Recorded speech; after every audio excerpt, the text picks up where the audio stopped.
this man here, I don't care what anybody says. And what I'm about to say, I know some people will not agree with me, but I'm going to say it. This man here is an asset to this country. The national chief imam, there is a reason why God is allowing this man to live for decades. The man is over 100 years old. There's a reason why God is still allowing this man to live. Because this man here is one of the contributing factors of peace in this country. When they say Ghana is peaceful, Ghana is peaceful, Ghana is peaceful. Master, let's be honest. If this man, his time is up and God calls him to glory, and we don't get a replica of this man, there will be a problem.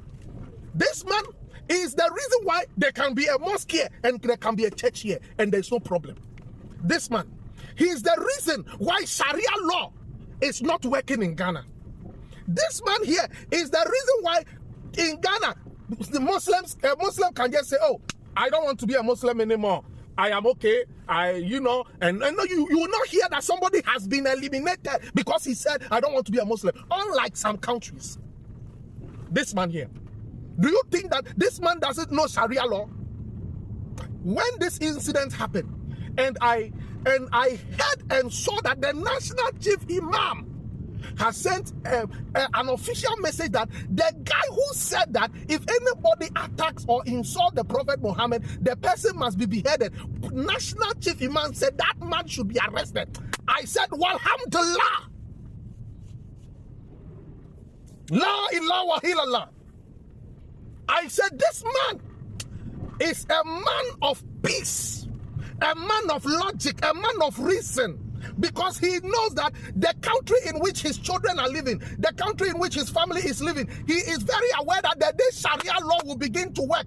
By the way, that thing that the man said is in the Quran. It's in the Quran. He said, eliminate the infidels. Fight them. Don't befriend them. It's in the Quran. He knows. But why is the national chief imam friends with pastors? Why does he go to church knowing very well that the Quran is even against it? All Muslims around the world, especially in Ghana, let us learn something from this national chief imam. Because this man understands that the life and the peace we are enjoying in this country, if they allow the true nature of Islam, if they allow the true Islamic religion that is practiced in Iran, the one practiced in Iraq, the one practiced in Islamic states, the ones that the Muslims in the north of Nigeria are practicing, he knows that if that type of Islam comes here in Ghana, even he himself will not have peace. Like by now, I don't think he would have been alive.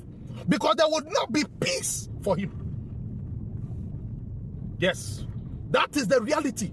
And so, if you are a Christian, we need to continue praying that this man should grow up to 200 years. We need to pray that the national chief imam must grow. The man must be immortal. He must not die. Because if this man goes away and we have somebody like UTI Dawa, if we have somebody like this John UTI Dawa become the national chief imam, Massa, these are the jihadists. These are the people who have gone for the Sharia and they are fighting. If you want Sharia, why not go to a country where Sharia is being practiced? You are living in a country of freedom, a country of freedom of speech, a country where ladies dress how they want, a country where people say what they want, yet you want Sharia law to be imposed. In Christianity, our faith does not tell us that. When you are insulted, Jesus Christ said that forgive your enemies. Jesus said, when you go and preach to people and they don't accept you, walk away. He didn't say eliminate them. He didn't say beat them. Hey. Jesus never said it. That is why we don't do it. So the fact that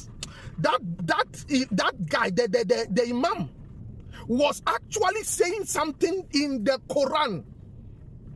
In fact, what he said, that if you behead that person, whoever insults the Prophet Muhammad, if you behead that person, and even if the police arrest you, you will still make it to heaven. It is true. That is what the Quran teaches. So for the national chief imam to say, arrest that guy, Okay, so it's like a pastor is preaching from the Bible, say Jesus says, I am the way, the truth, and the life. Then the National Christian Council will come and say, arrest that guy for what he's saying. That is exactly what happened. So we must pray for this national chief imam to be protected. We must pray for this man.